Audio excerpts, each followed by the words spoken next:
the United States began building its own mysterious array of antennas in February 1992. HAARP is the High-Frequency Active Auroral Research Project.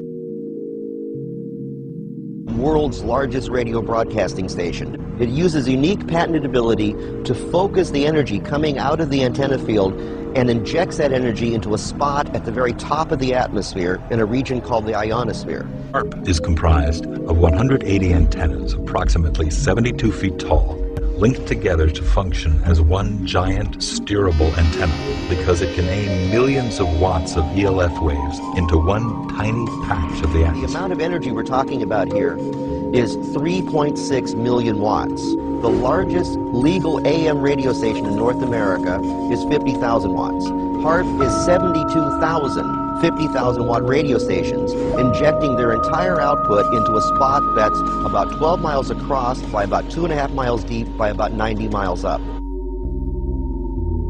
The U.S. military says HAARP is merely being used to study the physical and electrical properties and behavior of the ionosphere for both civilian and defense purposes. Intense energy being beamed into the sky by HAARP is actually heating up the atmosphere, causing weather changes. HAARP is being used for weather modification. The military's own record proves it. They've admitted it, and yet they still deny it to the public. Dr. Brooks Agnew has researched ELF wave technology for the past 30 years and is convinced HAARP's effect on the ionosphere does alter the weather, changing the way water moves through our atmosphere.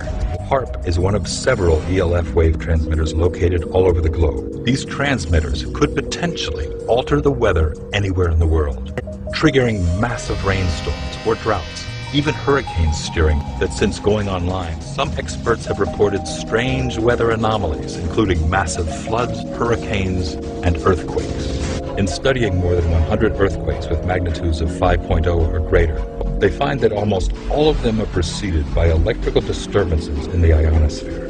Could there be a connection to HAARP?